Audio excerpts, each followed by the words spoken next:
હે ખાવા જોવે ખોરાક ને પીવા જોવે પાણી રે હારા માણા બનવું હોય તો મીઠી જોવે વાણી રે ખાવા જોવે ખોરાક ને પીવા જોવે પાણી રે એ બધું બોલવામાં સારું લાગે, ઘડીક વારમાં તપી જાવ, ખબર ને?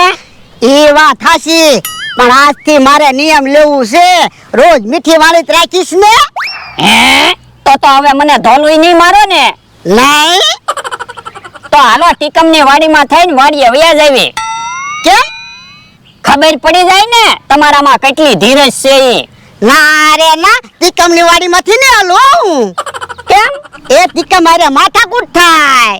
પણ હવે તો તમે નિયમ લીધું કે મીઠી જ વાણી રાખવી છે, તો થોડી માથાકૂટ થાય. તોય તીકમની વાડીમાં હું પગ નહીં મૂકું. તો પણ હું તમને તેડી લઉં, પછી તમે ક્યાં ટીકમની વાડીમાં પગ મૂકવાના? એ હારું.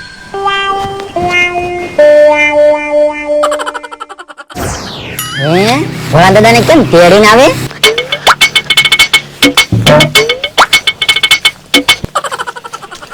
હું છું ભોળા દાદા, કેમ તમને તેડ્યા? એ કાંઈ નથી થયું. આમ કઈ બાજુ ગયા તા? એ ઓલી વાડીએ ગયા તા. ઓલી વાડીએ હું વાવ્યું? પણ એ બધું તારે શું કામ છે? એ હું તને નથી પૂછતો, ભોળા દાદાને પૂછું. એ બાજરી વાવી. ખાવી હોય તો લઈ જઈએ. મારે ભૂખ નથી, તમારે ભૂખ છે. એ અમારે તો 500 વીઘા જમીન છે, અમારે ભૂખ નથી કા ભોળા દાદા? હવે ઈ વાત જવા દે ને. વાત ક્યાંથી જવા દે? છે સસલા જેવું અને બોલે કેવું? એ કોને કે? એ હું તો સસલાને કહું. તારી આરે બાંધવી તો તને જ કહેતો હોય ને. એ ડોહા, તારા માણસને લઈને હાલવા માંડ તો, નકર હમણાં બે માર ખાહો. એ હાલ. પણ એને બાંધવું હોય તો આપણે બાંધવું, બીવો હું કામ? એ આપણે નથી બાંધવું. તો કહી ગયો તમે બીવો સવો. એ આવું બીવું છું ભાઈ, માણસભાઈ હાલો. એ હારું. ભોળા દાદાની તબિયત હારી નથી લાગતી, કાઈ બોલ્યા નહીં. વાહ ભોળા દાદા વાહ, ટીકમ કેવું બોલતો થો, તોય તમે મીઠી જ વાણી રાખી, કડવી વાણી બોલ્યા જ નહીં ને? તો મારું નિયમ તૂટી જાય ને. પણ ક્યાં સુધી તમે નિયમ રાખશો? એ હું જીવું ત્યાં સુધી. ઓ બાપા આય બકુડા આય. યો બોલો, આજ કેમ ખીજાણા નહીં? હવે ઈ નહીં ખીજાય, એને મીઠી વાણી બોલવાનું નિયમ લીધું. ઈ કામ ભોળા દાદા તમે સારું કર્યું. બોલવું તો પછી સારું જ બોલવી નહીં, કડવું શું કામ બોલવું? તો હું અને આમે તે એટલામાં સૌથી ઓછી ઉંમરના તમે સવો. ક્યાં આવતે ઓછી ઉંમરનો છું, બધાથી મોટો છું. એ જીવા ઈ જિંદગીની વાત નથી કરતો, બાકી છે ને ઈ જિંદગીની વાત કરું. એટલે આપણે એટલામાંથી હવે સૌથી ઓછું કોણ જીવશે? હું તો તમારી તો ઓછી ઉંમર કહેવાય ને. આ ઈ હાસુ. લે બોલ, સ્ટેશનમાં દુકાન છે ને એનો ફોન છે. એના 20 રૂપિયા બાકી છે, એટલે એ ભાઈ ફોન કરતા હશે. હે તો ફોન નથી ઉપાડવો. એમ નો હાલે હો ભોળા દાદા, ફોન ઉપાડવા જોવે, કોકને અર્જન્ટ કામ હોય તો. તો લે બકુડા, તું વાત કરી લે, મારાથી ખીજાવાઈ જાહે ને તો નિયમ તૂટી જાહે. હું વાત કરી લઉં, એમાં હું. હેલો, હે એવું છે? એ કોઈ વાંધો નહીં, મોકલો વાડીએ. હેલા તું ભણતો ત્યારે મનુભાઈ માસ્ટર કોઈ હતા?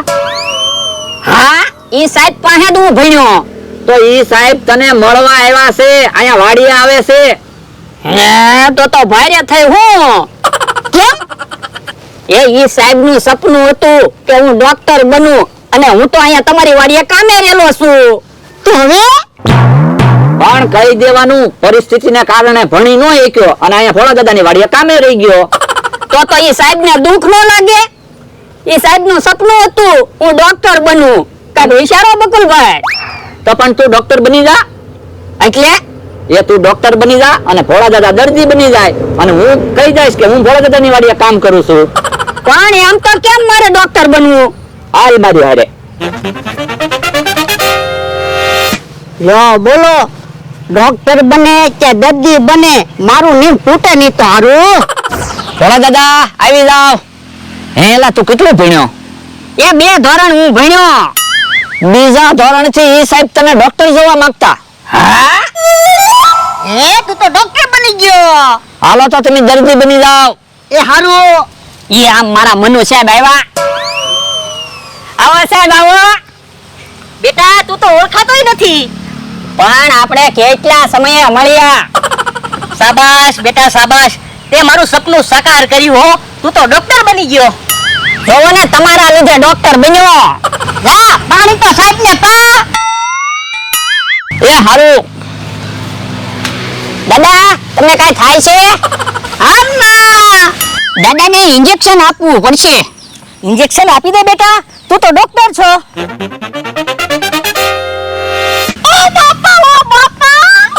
બેટા મને તો એવું હતું 2 ધોરણ પછી તું ભણ્યો જ નથી અને તું તો ડોક્ટર બની ગયો. યો પાણી. બોલો સાહેબ, નવીનમાં શું હાલે? જોને બેટા હવે હું નિવૃત્ત થઈ ગયો અને મારી ઈચ્છા એવી છે, મારી પાસે જેટલા પણ બાળકો ભણ્યા છે ને એને મારે મળવું છે. શરૂઆત તારાથી કરી. પણ મારું એડ્રેસ તમને કઈ રીતે મળ્યું? તારું એડ્રેસ ગોતવામાં તો હું બહુ જ હેરાન થઈ ગયો. કેમ? બધાને તારું નામ પૂછું તો બધા એમ કે ખબર નથી. પછી મોબાઈલમાં મેં ફોટો બતાવ્યો તારો તો દુકાનવાળા ભાઈ કે ભોળા દાદાની વાડીએ છે. દાદાને મજા નહોતી ને તે વિઝિટમાં આવ્યો. સારું સારું. ઓલા દાદા કઈ થાય છે?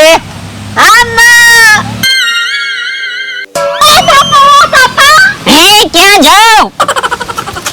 દાદાની તબિયત વારંવાર બગડી જાય અને ઇન્જેક્શન થી પાછા બીવે. ઘટપણમાં એવું થયા કરે, ક્યારેક ક્યારેક મારી પણ તબિયત બગડી જાય છે. ઓલા દાદા ભૈયા હું કામ આવ્યા? ઢોલ નો મારતા, તમે નિયમ લીધેલું છે. તો ઇન્જેક્શન હું કામ આપે? પણ હું ઇન્જેક્શન ન આપું તો મારા મનુ સાહેબ ને ખબર પડી જાય કે હું ડોક્ટર નથી. તો પણ દવા અપાય ને. એ દવા એની નથી લાવ્યા, ખાલી ઇન્જેક્શન જ લાવ્યા. હે તો હવે હું નથી આવવાનો. એમ થોડું હાલે? તો મારા મનુ સાહેબ ને ખબર પડશે કે હું ડોક્ટર નથી તો એને દુઃખ નહીં લાગે? એ હારું હાલ.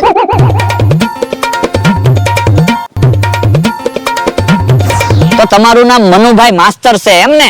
હા બેટા તું કેટલું ભણ્યો? ડોક્ટર સાહેબ ભણ્યા એટલું. તો પછી તું કેમ ડોક્ટર નો બન્યો? એમાં એવું છે, પછી હું ભોળા દાદાની વાડીએ કામે રહી ગયો. સારું સારું. દાદા સુઈ જાવ. એ હારું. દાદાને ઇન્જેક્શન આપું એટલે દોડવા જ મળે, સ્ટેમિના આવી જાય. સરસ સરસ. હે સાહેબ, તમને કેમ ખબર હતી કે ડોક્ટર સાહેબ ડોક્ટર જ બનશે? એમાં એવું છે, નાનપણમાં બહુ તોફાની છોકરો હતો. હંચાથી પેન્સિલની અણી કાઢે અને ઇન્જેક્શનની જેમ બીજા બાળકોને ખૂતાડે. ત્યારથી મને લાગ્યું હતું આ છોકરો મોટો થઈને ડોક્ટર જ બનશે. ઠીક. હે બેટા, તે 9મું અને 10મું ધોરણ ક્યાં પાસ કર્યું? ઓલી વાડીએ. દાદાને ઇન્જેક્શન આપવું પડશે. એમાં એવું છે સાહેબ, અમારા ગામમાં હાઈસ્કૂલ છે ને એનું નામ ઓલીવાડી હાઈસ્કૂલ છે. તો પછી 11મું અને 12મું ધોરણ ક્યાં પાસ કર્યું? ઓલી વાડીએ. દાદાને કાક થાતું લાગે છે, હજી એક ઇન્જેક્શન આપવું પડશે. એમાં એવું છે, 9મું ધોરણ, 10મું ધોરણ, 11મું ધોરણ, 12મું ધોરણ બધું અમારા ગામમાં એક જ જગ્યાએ હાઈસ્કૂલ છે ને એમાં જ બધા ભણે. તો પછી કોલેજ ક્યાં કરી? ભોળા દાદા કઈ થાય છે? ઇન્જેક્શન થી દાદા બીવે ને એટલે નાના એમ કે છે, બાકી કાક થાય તો છે જ તે. બેટા તું ડોક્ટર છો, તને ખબર પડે. દાદાને ઇન્જેક્શન આપી દો. હે બેટા, તે MBBS ની માસ્ટર ડિગ્રી ક્યાંથી મેળવી? એ સાહેબ, તમારે જે પૂછવું હોય ને એ એક હારે પૂછી લો. સાહેબ તો હવે 2-3 દિવસ રોકાઈ જાવું ને? ના બેટા, રોકાવાનો મારી પાસે ટાઈમ નથી. એમાં એવું છે, અત્યારે હું પાછો ઘરે જઈશ અને કાલે બીજા સ્ટુડન્ટને મળવા જઈશ. ઠીક. તો સાહેબ અઠવાડિયે મળવા આવતા રહેજો. બાપા તારે તારા મનુ સાહેબ ને મળવા જવું હોય ને તો તું ન્યા જાજે, અહીંયા નો બોલાવતો. કા નિયમ તૂટી ગયો ને, મને ધોલ મારી